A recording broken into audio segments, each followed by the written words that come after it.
Yo, live from the Bronx season 2. We are still the podcast that celebrates Bronx creators and change makers. I'm your boy KB. What's poppin', y'all? It is your boy Jay. And today we have a very, very special episode for y'all. We are sitting next to the Bronx bred chef and founder of Empanology. What's poppin', Jason? How you feeling? Thanks for having me, You guys. already know, man. Thanks for being Glad here. to be here. We've been talking about this for a little minute now, Finally making it happen. yeah, we're here, man. Let's cheers to that. Y'all know we got What are we sipping on? What are we sipping on? This is the Bronx Brewery's World Gone Rosé IPA. No doubt. Very hazy, very fruity. Women love it. It's got a nice rosé touch and finish to it. Women and Jason love it. Just It's our breakfast beer. it's our breakfast beer. Start in the morning or afternoon off, right? So Jason, we're super excited you're here, man. You've done some amazing work. And before we even jump into all the dope stuff you're doing, tell us a little bit about like who you are. How do you identify? Well, my name is Jason Alicea. As you mentioned, I'm the chef and founder of Empanology. We incorporated in March 2018. We opened our doors for the first time July 14th, 2018. So we're approaching our 3-year anniversary. And about me, man, I'm a man of God. First things first, I'm a father to a beautiful young baby girl named Ella J. She'll be 2 in July. I'm a husband to my wife, Ruby Ann Alicea. We are making 12 years together, 5 years married. Congrats. Yeah, so 5 years. I'm 33 years old, so that's my whole 20s. That's my whole young adulthood. That's what's up. She's my rock. She's half the reason why I'm standing here today, and we have blossomed into the business that we blossomed into. You know what I'm saying? And yeah, man, I'm a Bronx dude. I'm born and raised in the Bronx, moved around numerous neighborhoods my whole life. What are some of the Bronx neighborhoods you repping? When I was born, I was living on Commonwealth, right off Soundview, right around St. Lawrence. Okay, yep. 6 train? Yeah, 6 train line mostly home my whole life. Okay. After that, my mom and my pop split. So my pops, every time he moved around, he would move back to grandma's house, my grandma's crib, which is East Harlem, Jefferson Projects, my 15th and 2nd. Jeff, Obadio. I went to Manhattan Center. Copy, so you're very familiar. Yep. So my whole life, whenever my pops was moving, we would do a couple of months back home with grandma. So that was like my stomping grounds too. And then when my mom's and my pops could, we've lived on Fail Ave and Hunts Point, 161, Virginia Polite. We were up in Neary and Guns Hill, Allerton and Mace Avenue. My mom's Castle Hill. I lived for a little bit. Went to school around Parkchester, Castle Hill my whole life. Went to Scanlon High School. Okay, yep. Now I currently live around Pelham Bay, so I'm not leaving the Bronx with my family. That's what I started understanding that. Hey man, I'm just a regular dude that's like just proof to the fact that you could dream something and put your mind to it and make it happen. You know what I'm saying? It's been a long journey, but I think now at this point, we're starting to, enjoy the fruits of our labor and starting to see things kind of blossom. So take me back to the beginning. So growing up, obviously in your house, I guess it was people were cooking, people were making empanadas. So tell me about your childhood around food. Yeah, so like I mentioned, always was around grandma, right? So every time we went to grandma's crib, just like every other Puerto Rican family, and I'm sure a lot of other ethnicities, you come home, you're looking forward to grandma's cooking. So every time we gathered as a family at grandma's house, she always threw down in the kitchen. She eventually, she had a upbringing of being a chef. She had opened a restaurant in Miami when she was 19. Just after getting a job as a line cook, the owner loved her beans and her recipes, and she took it over from there. Fast forward, to growing up, my mom, same deal. I played ball my whole life, so whenever I would come through to the homies after the game and stuff, my mom always whipped up a meal. Family functions, fight nights, those were always big. They would always gather at my crib. Mom was always throwing down. Usually empanadas is on the menu, right? And so my mom kind of gained a family recognition for her empanadas. Oh, Yoli, can you make some empanadas? Can you make some empanadas? What was the empanada she always made? What we now call our chopped cheese empanada. So it was always beef and cheese empanada that, most people kind of grew up eating at home, but it was always the frozen discos and, quick fix with some American cheese, real simple. Once she started getting a little creative, I started working in the kitchen myself. She was like, I want to try your grandma's recipe and let's try to work on it for the dough, the masa. Tried it, came out great. And then from there, I kind of just started developing it. I had no idea of opening up an Empanada company in sight at the time, but just was taking my grandma's recipe that she learned and just kind of messing with it until I came up with something I could like really put forward and execute. Um, so yeah, man, cooking was kind of like always a part of my, growing up. And then me personally, I started cooking at a young age, helping my mom fold empanadas, making scrambled eggs, making pancakes, simple stuff, right? Yeah. Out the box pancake, nothing crazy. But I was always interested, and I felt comfortable. By the time I was like 13, I was cooking for my friends when they came over. I was, mom and my step pops would go on vacation. I'll be home alone cooking for me and my brother. So just little simple comfort food, like stuff we enjoy eating that Yeah. a little cheaper and a little bit more gourmet than going out and buying it at a fast food restaurant. So always had a little tiny place in the kitchen. Let me ask you something. So you mentioned moving around, living in different places in the Bronx. And for those of you who don't know, for listeners who may not be as familiar with the Bronx neighborhood, right? We know Uptown, Gun Hill area, where you're talking about is like heavy Jamaican, Caribbean population, right? And we know in the Bronx, you got a huge Puerto Rican, Dominican culture, right? And so we essentially like what you kind of hear about in the Bronx in terms of food and cultures, like Jamaican food, soul food, right? Spanish food. And how did that influence? Like even your taste buds, right? Yeah, big time. I can honestly say, growing up, I had like an Indian friend, I had a Jamaican friend. We were Puerto Rican. I obviously had a lot of Dominican friends. Going over to their house, eating their mom's cuisine, and then fast forward to becoming a young adult and traveling. All of that, like between having house food, ethnic food, growing up in the Bronx, and then traveling, and kind of taking all of that influence and tapping it into what we create in our empanada. Definitely huge influence, and developed the taste buds. Sure. So at what point did you think that this could be a career? Because as a kid growing up, you're like, all right, I'm cooking comfort food. I'm helping out, like when my friends come over, helping out moms. But when did it say like, you know what? There's money to be made. There's a vision. So right after high school, I got a job at Whole Foods washing dishes. I was 17. And working with the chefs there, I expressed to them that I know how to cook some home cooked meals. They had a little hot bar. They gave me the opportunity to make one dish, made rice and beans. They loved it. After that, I made like a fried rice, fried Chino Latino style fried rice. They loved it. And then from there on, I kind of worked my way up at Whole Foods from the age of 18 to 20 to become a supervisor and a manager. So obviously, I had eventually dropped out of college at the time. I was in BMTC. I only lasted like 8 months there. So I had decided then. I told my mom, like, "Mom, I'm enjoying this. I'm moving up. I had already gotten a couple of raises in 3 or 4 months. I dropped out of college, and I was like, you know what? I'm gonna come in full time now." Told the chef, "Yo, I'm available every day."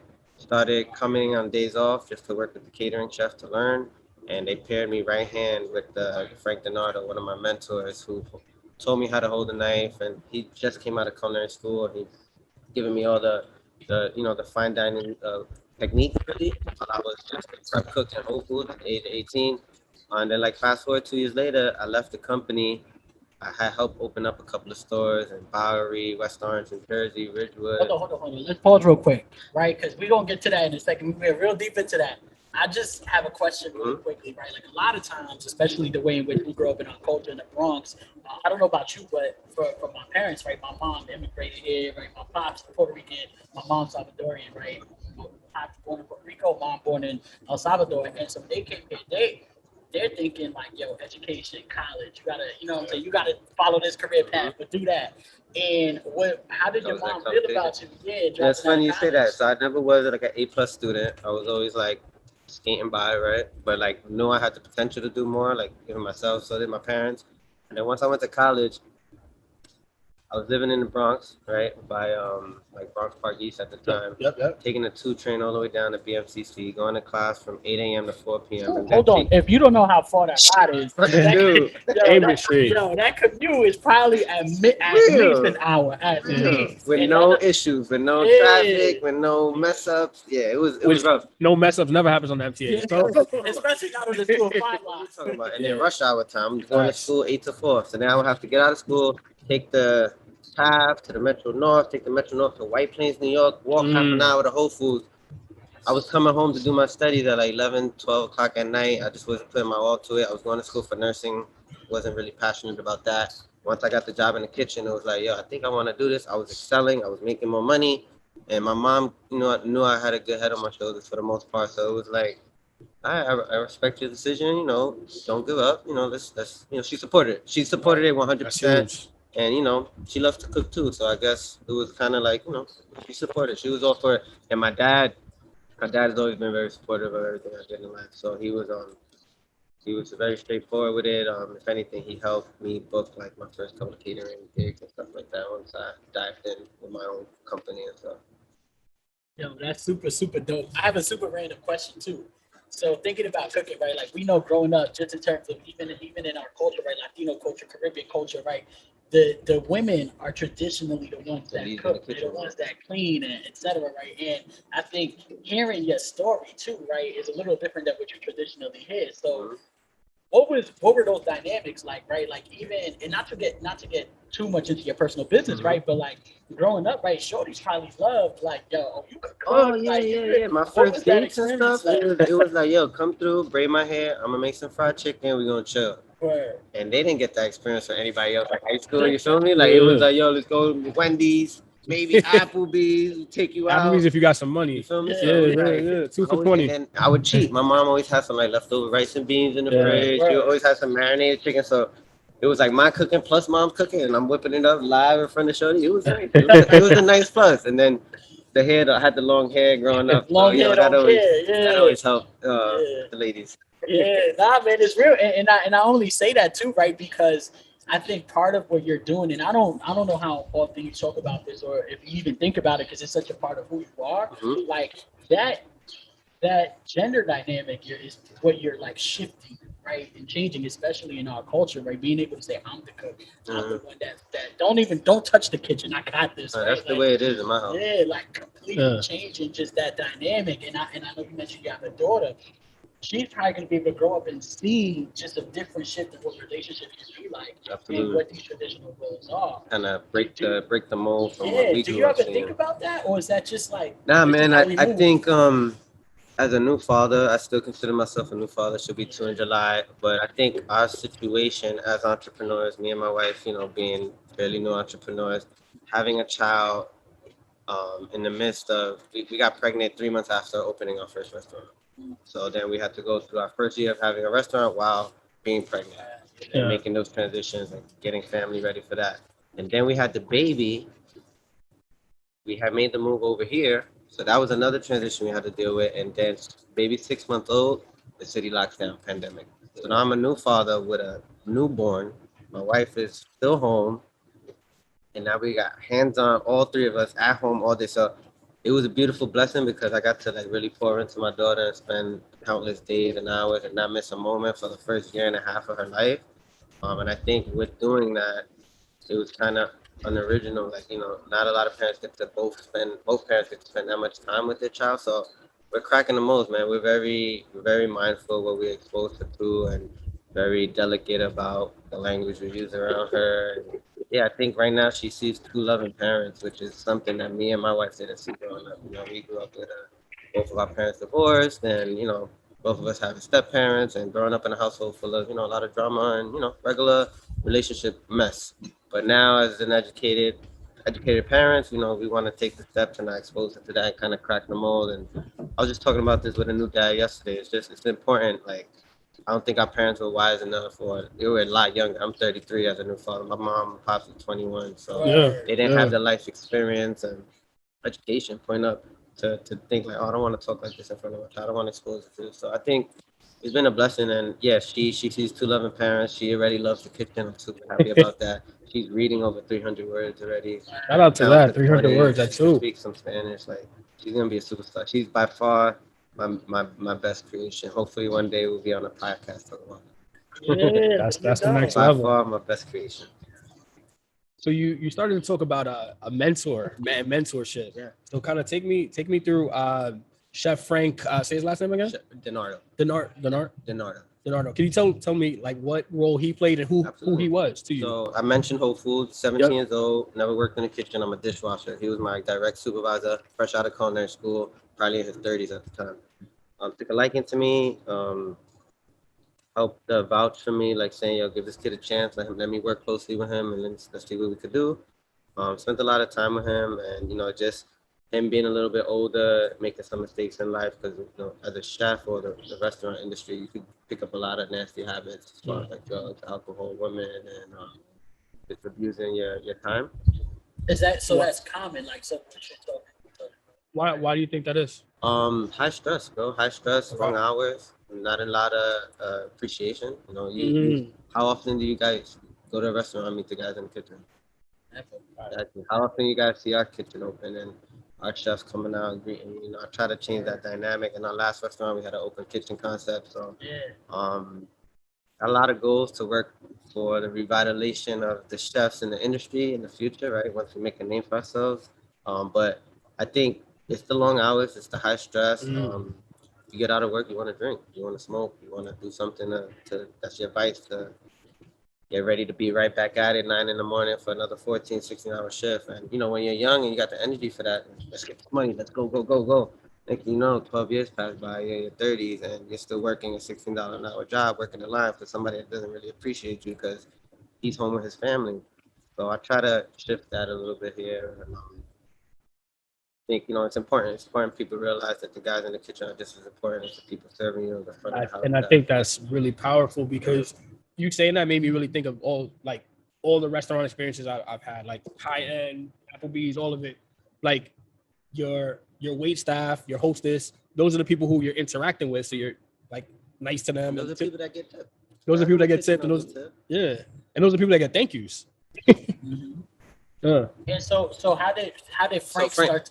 So pretty much, he gave me my first opportunity. I started working closely with him to catering. Fast forward 2 years of being like directly under him. He moved on to a new store, opened up a new store. He requested I go with him, gave me my first leadership role as a supervisor. I was 19, running the staff of like 14, 15 grown-ups. Very, very difficult transition for me, right? Going into a space of strangers, younger, and now I'm their boss. Had to earn my stripes. I did just that. How did people respond to you being younger? I still deal with it now, man. There could be an upset customer later here today. Oh, let me speak to the manager. I'm saying, yeah, I'm gonna help you, ma'am. How can I help? Oh no, I want to speak to the manager. I'm the manager, man. Oh, where's the owner? Oh, I'm the owner. I'm no. So it's a challenge that we're constantly facing. I think. Who's your boss? I think just as a POC, like a person of color, being in that state of authority is not the norm, right? Especially in an establishment like that looks as grand as this. People see the IG page and they think, oh, this is this big empire. That's beautiful, right? But the reality is we're a 3-year-old business and we're still, trying to get by and do the best, and the dream is slowly coming true. So Frank just gave me the first opportunity, bro. And then after he took me over to Jersey, he mentored me now more towards leadership and outside the kitchen. Again, I touched on the personal lives of chefs, so he kind of helped me not navigate that line of falling into alcoholism, drugs, and women. When I was single, obviously I was a young man making money. Women were always around, but I found the one right away, and I've been very, very faithful husband at this point, and I'm happy and proud to say that. Yo, and we gotta clap it up for that, right? Because these are the stories we don't hear, 12 right? years in, B. We can cheers to that husband gang. Cheers to the husband I'm not a part of the husband gang, but we'll be one day, right? But I'm gonna cheers. And time is right. And Kev is the bro, right? Kev is probably around the same age. Yeah, Well, a little we got older. a couple years. Yeah, And, a little older. You're old head right here, even though he's not that old. But so like I'm 29, right? And I'm single, right? And I'm doing okay in life, and I see and hear what you're saying, just in terms of that lifestyle. But I get to keep people around him like me, who also he's been married and been with his shorty for a while, and I get to see balance. that, right? Like exactly, I get to see like men of color who are married or been in their relationships for X amount of years, and that is just a game changer. And we don't hear those stories, so right, we gotta celebrate you. We gotta give you your flowers now. Your flowers, yeah. Because 12 years, bro, I don't know what that's like, but I can only imagine. But I can only imagine just the work it takes to maintain that, right? A lot of work, shout out to y'all. A lot of life changes, experiences, transitions, sacrifices. But Where did you meet your wife? I met her at SUNY Westbury when she was in college. Okay. I walked into her dorm room to go hang out on a Thursday night. So you was there for the turn up. I was that dude in the college dorm rooms that came on Thursdays to the weekend. You thought I went to the school, but I never attended a class. I never dormed Hey, in you knew a day. everybody. I Everybody. never dormed a day in my life, but I made my way around some schools and just had some fun. Yeah. While this is all while I was like starting my career off at Whole Foods, I had a lot of free time. So Yeah. had a car, so I was around. But that's where I met her and became friends for a couple of years, and then once she became single, I wrapped it up, man. You know, I saw what she was. I loved her from very early on. You know what I'm saying? And made it work. That's what's up. So your wife, she's part owner of She's the the business, co-founder of co-founder of the Empanadas, business as yeah. well. And your wife's an educator, correct? She is a full-time high school guidance counselor, for a high school in the DOE, to around the White Plains area, 22nd and Bronx. How does and that part was always fascinating to me that as she still works full time. Yeah. How does she able to kind of balance being an educator with being a co-founder of this dope establishment? It's a lot for her. Okay. Obviously, I'm here a lot more. I'm running operations. I'm the chef. I'm in the kitchen. She helps me a lot with admin, major decisions. She's by far been my first and biggest investor. And you know, just holding me down, keeping me clean, keeping me leveled, and making sure that there's the balance there. Because I'll live and sleep and die here. She never, you feel me? I'll literally sleep here all day. And just being another set of eyes and calling me out for when everyone, not everyone, but a lot of times when I'm in this light, everyone's like, oh, everything tastes great, everything's great. Oh, you're doing such a good job. She's my battle buddy, is what I call it. And she pushes me to be a better What's that term you use? Say it again. battle buddy. Battle buddy. I like that. Battle buddy. She's my battle buddy, my rock. You feel me? Like, she pushes me to be a better man, to be a better husband, and be a better father. And like really, since we've opened up in August, she's pushed me to be a way better entrepreneur and business owner here, between the organization, getting the right people in place, learning from my mistakes in the past at the old restaurant. Oh, we're gonna talk about that too, because Right. I'm also a counselor in the DOA. My high school Fire. is actually not far from where the old spot was. We actually had our graduation event in y'all What space, school is Bronx Academy of Letters. it? With Marina, Marina Mason. No, okay. It might be in the building. There's 3 schools in that building. Yeah.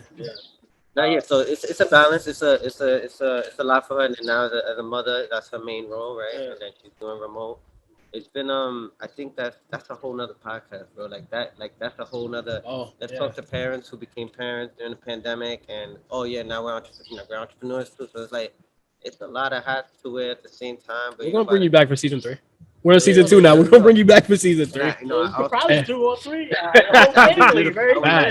Facts. Oh, we would love that. I think it's also by the grace of God, bro. Like, I forgot to say that. I don't know if I did mention that when you asked me about my identity, but It was one of the first things you said. Oh yeah, I'm a firm It's believer in in God. My dad's a pastor. Shout out to Elements Church in the Bronx. Where is Elements? Right now we're remote since the pandemic, Okay. but we used to have it in my old restaurant for a year and a half. We had service every Sunday morning in the restaurant before we opened.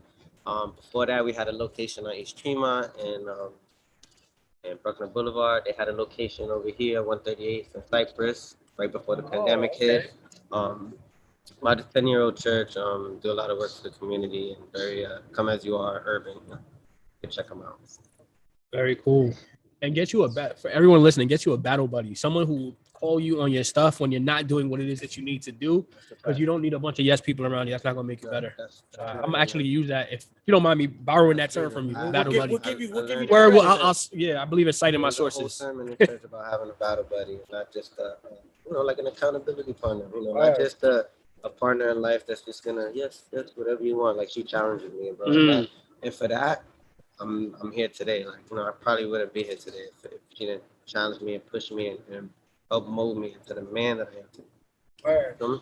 So you started to touch on this a little bit, right? And you keep referring to this higher location that you had. You opened up Empanology. So talk to us a little bit about the beginnings of that journey, right? Like you picked a location, you got a name, you're opening up. I'm gonna keep it all the way in 100, which I did not pick that location. That location picked me.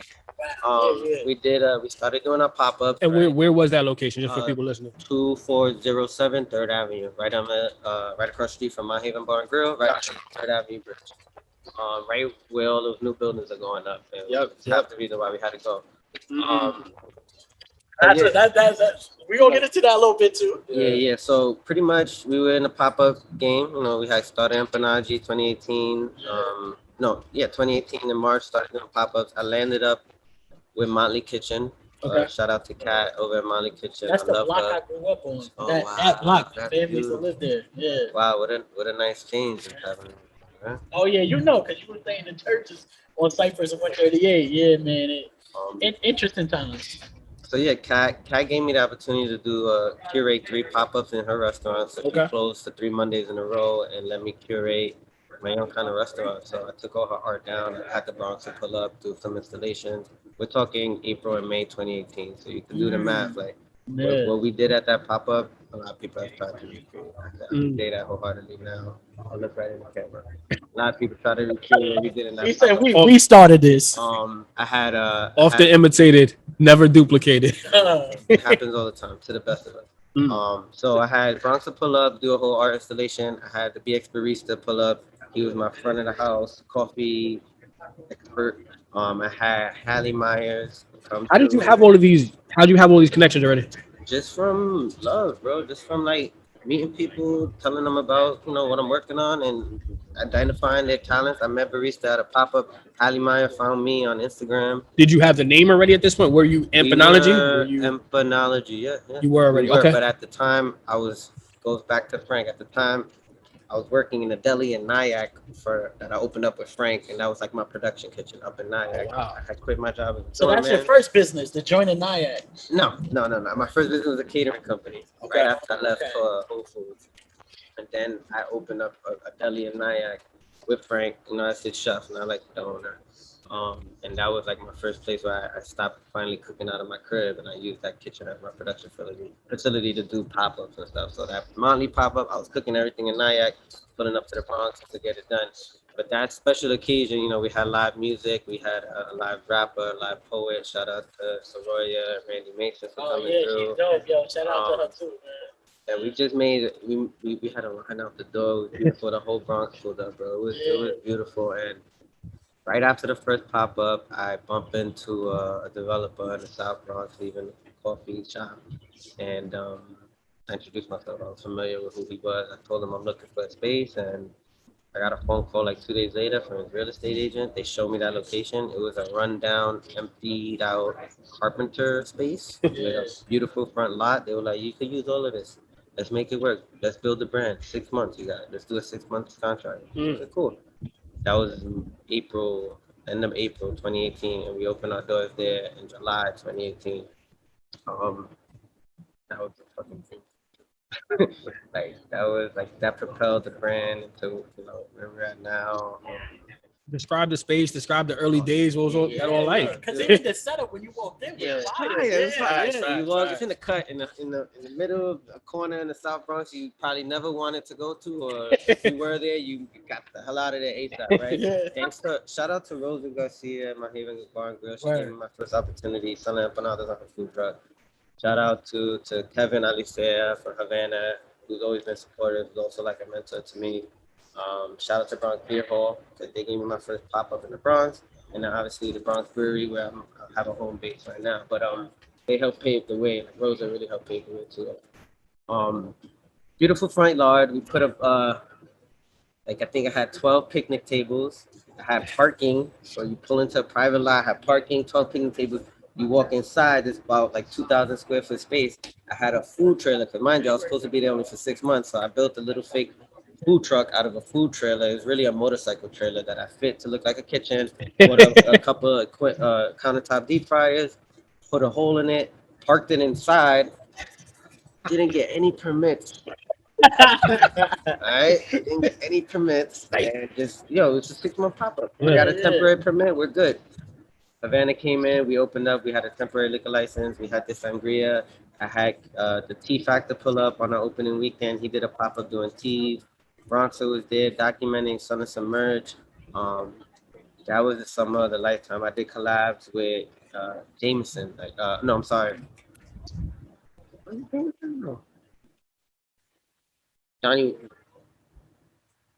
Jack Daniels. Did a whole collab with Jack Daniels. They bought out the whole property. We had live station, barbershop, tattoos, whole line of performances. I had Anthony Anderson come On the he- drums. He Shout out to Anthony Anderson. yeah, We're gonna get him on the big show. Shout out to Anthony Anderson and his wife.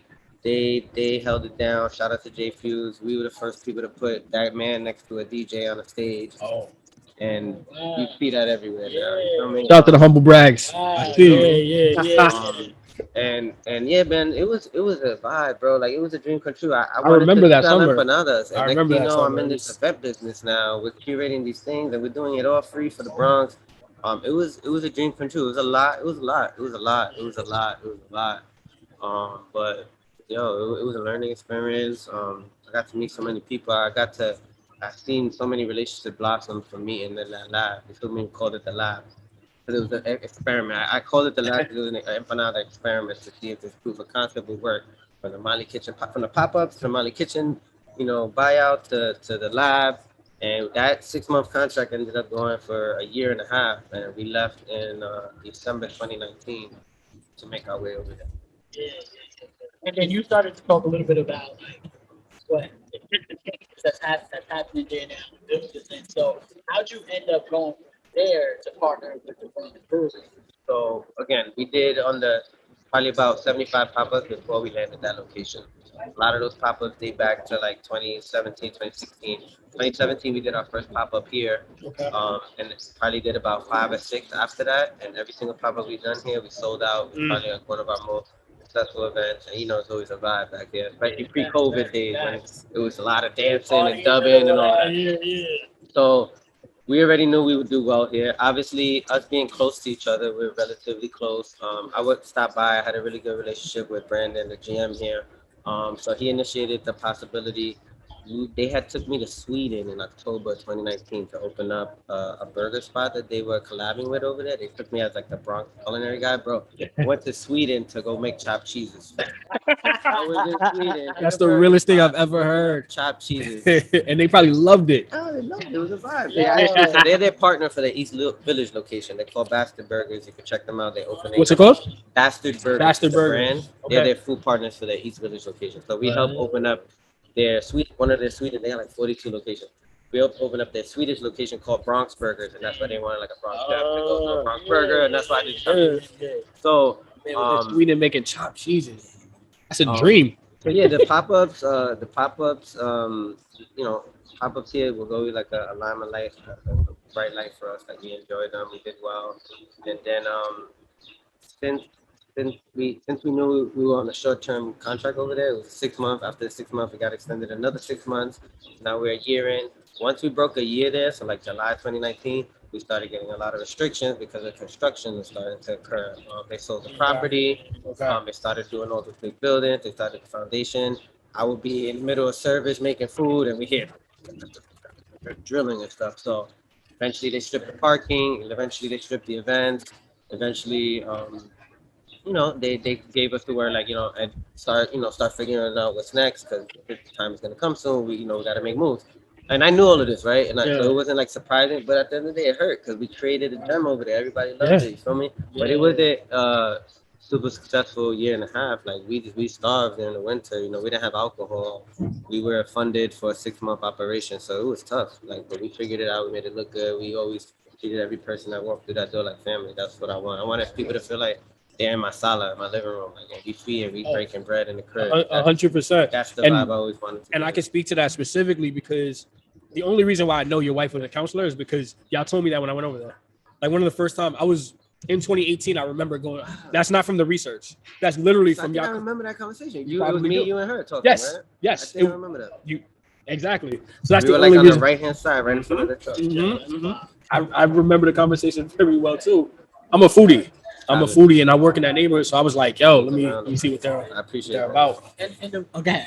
No. The one thing I wanted to say kind of to that point, right? Because like even when I was telling Kev, we were like preparing for the show today, and I'm like, yo, he's genuine brother, man. Like you don't meet a lot of people like you though, right? Because you will come out and talk to people and be nice and genuine, and like not everyone is like that, and so I appreciate that just as a customer, 100%, as a friend, right? Like as somebody from the Bronx. And one of the things I remember as we were doing our research on the work you're doing, I remember going back to like the Motley Kitchen days and those pop-up days, right? And you corrected me on this. I was like, yo, being an entrepreneur and being a leader and being on the front lines of getting your hands dirty with your team, right? Like we don't see that. And you literally were there, like even to this day. I saw you, during the break, we were prepping to set this up. He over there like making Yeah, like mac prepping. and You know what I mean? cheese. Like yeah. We prepping it. He's Yo, prepping. my heart is in the kitchen, man. But you said for that pop up, and we're gonna fast forward today because this number has increased significantly for that pop up. You made 1,800 empanadas, like with your own hands. You and the team with your hands. What was it like for you as an entrepreneur, like being on the front lines with your team, getting your hands dirty, and why is that important for you? So I'm a horse in the kitchen at heart. Started as a dishwasher, then a salad prep cook, line cook, grill guy, saucier, and when I went to culinary school, I got to at a lot of nice restaurants. I work with a lot of dope chefs. So I just genuinely love cooking and being in the kitchen. And now as the company grows and I take the role of like slowly stepping out of the lead in the kitchen and putting the responsibilities on the team, it's very difficult for me. To keep it 100. It's very difficult for me. I like to keep my finger on the pulse, right? Especially on that's what I do best. What I do best for this business is I cook. So right now, every empanada you eat, I'm making the filling still. You feel me? I have a great team. I have great chefs, and every week they're taking more and more off my hands so I can work on the next project, right? So I just think it's just like me keeping my finger on the pulse, me loving the kitchen, me knowing that if I cook it, I know it's gonna taste right. And part of a restaurateur, like part of your job is systemizing things and making it easier and writing recipes. And as a young home cooked chef, I didn't really know those formulas or those systems. I'm kind of like creating them as we go. And I can say now, today, approaching our 3-year anniversary, we have great systems in place, and this model will easily be attractive to some type of franchise models in the future. So I mean, that's the goal. Quick service empanada de dia, high-end Puerto Rican cuchitrito food. So using local ingredients with community in mind and keeping that home family feel at the core. So I would say like I love cooking, bro. So it's like I'm always gonna be there, and like if I see that something needs to get done, I'm gonna lead by example. That's my style, and that's something that I say my battle buddy, my wife challenged me on all the time. She's like, yo, you got a staff, you're paying them XYZ. Why don't you let them do their job? And first I would challenge her back with that. But not now. I get it. Like this, my time is so valuable at this stage of my life. Which is why we appreciate you kicking it with us. Of course. I'm having a great time. My time is so valuable now. So it's like, should I really be in the truck making your chopped cheese every time you order it? Should I really be in the truck holding every empanada? Nah, I shouldn't. I need to be working on the frozen line. I need to be working on other locations. I need to be, working on building sales and working on other collab opportunities. Anybody want to collab? Hit us up at Empanology on IG. So that's what my focus should be, and spending time with people like yourself that want to pour into. Chilling, baby. Pouring into more of the story, letting people see what's behind the little empanada and seeing that I'm just a regular dude from the Bronx, man. Like literally living my dream, and I'm super fucking grateful for it, man. I'm super grateful. So besides y'all being super hospitable and super welcoming, one of the things that I definitely remember was kind of the art behind it. The way every empanada was plated, right? There were different little designations to know which type of empanada you got, and it seemed like y'all paid a bunch of attention to detail. So tell me a little bit about that intersection between the art piece and the culinary piece. Growing up in the Bronx, eating fast food and home cooked food my whole life, art and food was never a thing for me. It wasn't until I enrolled in culinary school at Culinary Institute of Culinary Education (ICE) downtown, that I really fell in love with the artistic side of food and the techniques involved with like fine dining and stuff. So I got to be exposed to that world of food, unlike Wendy's and unlike the little local bodegas and fried chicken spots in the hood. So I fell in love with that aspect, and I had to really make a decision because I was when you're in culinary school, you have to do internships, and in the food world, they call it stages or stages. It's like a free shift. You come in, you work 4 hours. The chef likes you, he keeps you, he puts you on the schedule. If not, you go home, you learn some stuff. I did stages at all of my like favorite chefs' restaurants. I was in school for 10 months. I networked. I met like Aaron Sanchez, Marcus Samuelson, Bryce Chutney. Like I met so many people. And almost at the end of every stage, I got offered a job. And I told him straight up, like, as much as I would love to be here, I'll come back and work for free. Put me on the schedule next week. I really want to learn. I want to open my own business. So I decided in culinary school I'm gonna take that route. And so with that route, me going to school, I learned about the small details and the small touches. Reading your customers, making that eye contact, having a hook for the lady's purse, making sure the food looks good. You know, that's the first thing that sells it, the appearance. And I know it's gonna taste good, right? But in order for you to want that lady next at the table next to you, Empanada, it's gotta look, oh, I'm gonna order that next time. You feel me? So learning how to garnish, and we didn't do much. We had a different stick. We did pay attention to the detail, and overall in general, the colors and the textures and the flavor components that come into our empanada or food in general. It is art. Food is art. You know what I'm saying?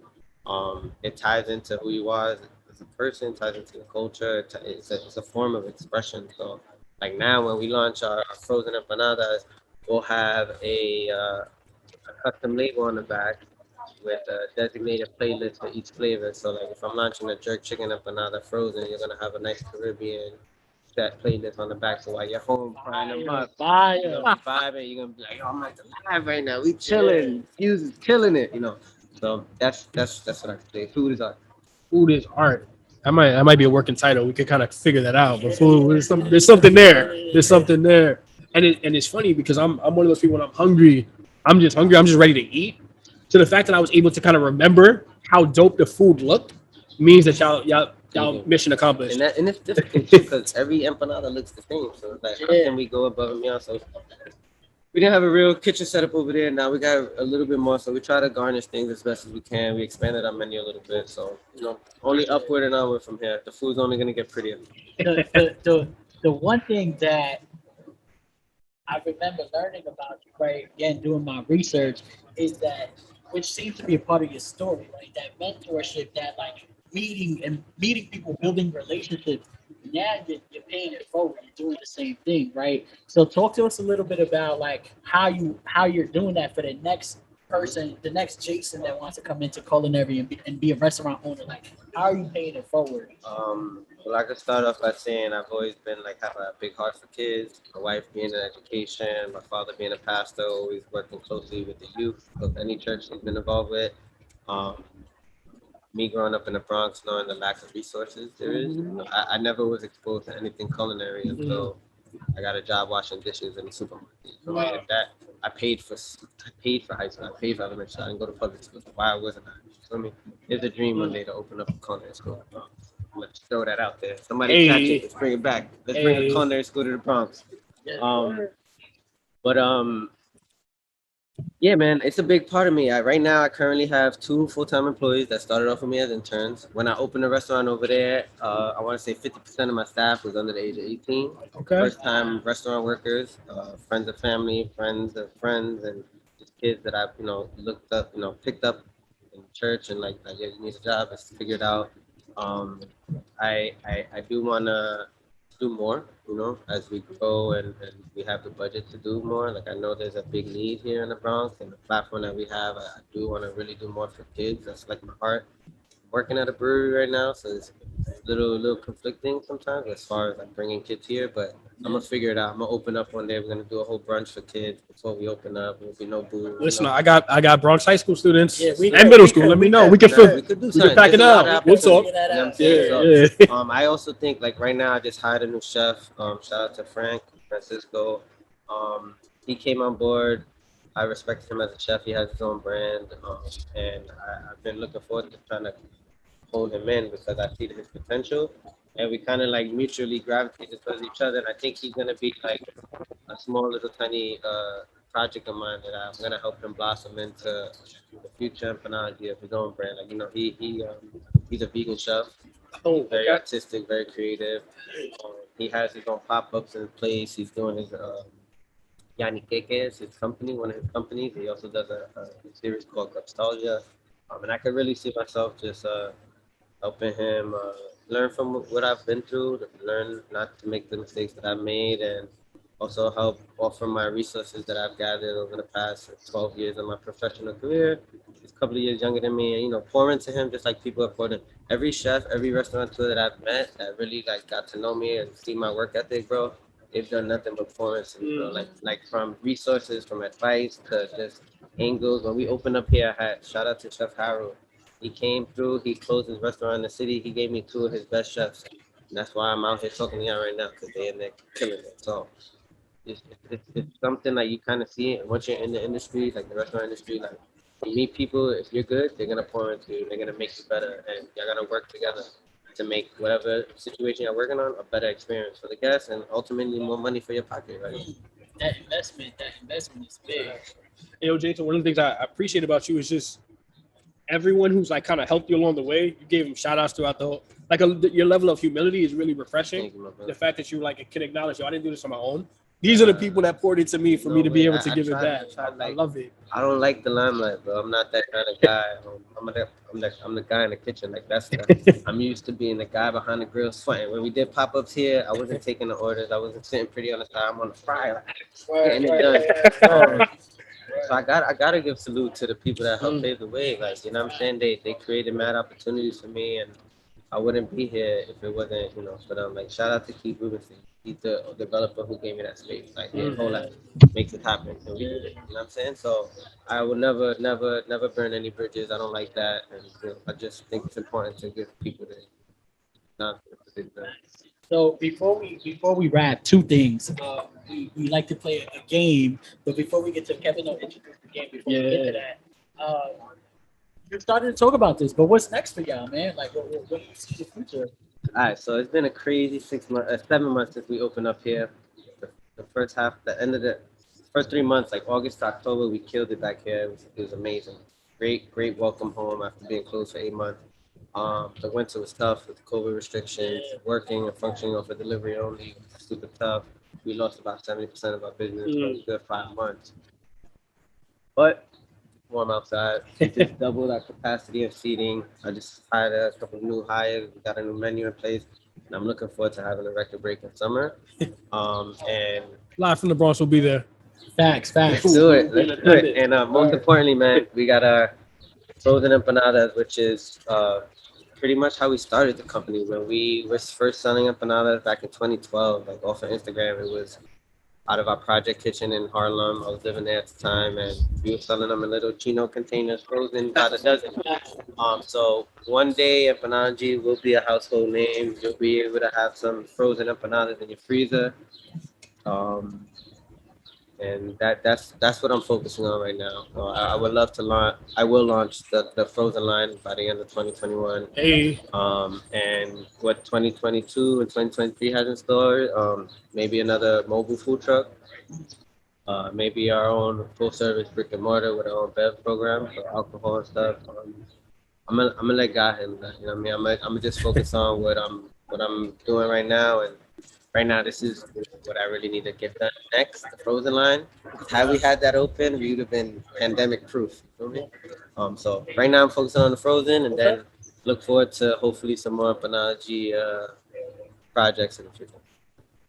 Man, wishing you all the best, man. Love and success. Thank you, my Blessings, brother. man. blessings on blessings. Appreciate you. No doubt, King. So before we let you go, one of our favorite things to do in the show, we have a game we like to play called Rapid Fire. So it's actually really fun because I don't even know the questions that are gonna happen rapid fire, Oh, man. and I'm a co-producer. So what's gonna happen is Jason's gonna ask you 5 questions. All right. I'm gonna take the hat off. Yeah. He's like sweating already. All right. So what you're gonna do is you're gonna give us the first word or words that come to your mind when Jason asks the question. Don't think too much about it. It's meant to be I'm fun. good at this game. I like That- that. oh, okay. Right. Usually people will be in the hot seat scared. My man Jason's ready. It All might be right. some random words. Let's but do it. Yeah, Let's do Put it. out the first thing that Let's comes do to it. mind. Let's do it. All right. Jay, you ready? Yeah. Jay, you ready? Yes, sir. I always wanted to do that. All right. Let's get it.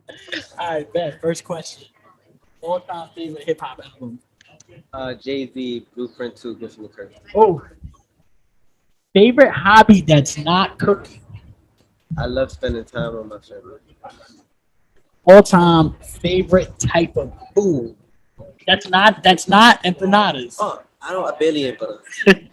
Fried boneless chicken, like boneless chicharrón de pollo, and mac and cheese. Hey. He does this. Favorite place to travel to. Greece, Santorini, Greece, man. We went on a honeymoon, and I'm if they're open by July, I will be back there. Santorini, Greece. Go to Santorini, Greece. It's stunning. Like from the vibe, the scenery, the food. Santorini, Greece. Greece is actually on my list. We'll talk offline. Let me finish the rapid fire. Last question. One word to describe the Bronx. Epic, man. Mm. Epic. We the originators of it all. Like, I mean, y'all know that. Yeah. Our job is to let the world know that. The world Yes, knows sir. that without respecting that. You feel me? Like everybody bites off of everything. the They world thinking does. Come on, without man. respecting. Yeah. Vultures out there, but yeah, we are epic. We're the originators of this culture thing. Yeah, Like wholeheartedly. Up, down, left, to right, food, hip hop, music, style, everything. It's here. That's a fact. Yo, you could tell Jason's about this life, this rapid fire. Yo. Keep 'em coming, man. Yo, I got 10 more. Yo, you know what's funny though? Because normally there's like a I'm gonna leave this in the episode. There's normally like an awkward pause in between when Jay asks the question and when the guest answers. This is the first time my editing will be very minimal. Good. Yo, but Jay, thank you for kicking it with us. Of course. I'm excited for all the Empanology has next. The frozen empanadas. My wife and I will definitely be copping some. Thank you. Jay and I will definitely be here a lot this summer. I always say it. I'm around the corner. Yeah.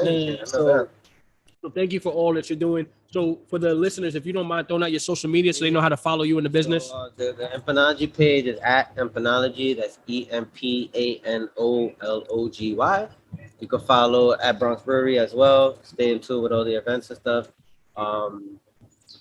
Website's under construction. We're working on the e-commerce aspect of things. Kind of like putting a lot of new things together for the webpage, but that's empanology.com. Believe me on Twitter too at Empanology. And stay tuned for a TikTok, man. We're about to make my little baby girl go viral with her little reading and her little style and all that. You put it out, we'll share it. You put it out, we'll share it. Most importantly, we're located at 856 East 136th Street here at the Bronx Brewery in the backyard, 7 days a week. Pull up. Come check them. It's a vibe. It's a whole vibe. And y'all already know, y'all can follow Live from the Bronx Yes, at Live sir. from the Bronx on Instagram, YouTube, and Facebook. You can follow us on Twitter at Live from the BX. Send us an email. Let us know who you want to see on the show. Let us know what you think about the show. Leave a review. Hit us at info@livefromthebronx.com. And then we got a website too, bro. Oh, yes, we do got a website, www.livefromthebronx.com. And we got merch. We're going to get the merch on and popping once again. Get it. Y'all saw the hoodies. Summertime is coming. We're going to have to. You're going to have that short sleeve options. Start putting some of your photos on print too, because y'all be killing it with the Oh, Bronx thank photos. you. It's a nice angle y'all got. Like, y'all be Oh. like that moon shot. Mhm. I took the picture of the moon. That shit was fine. Season 2, we still killing it.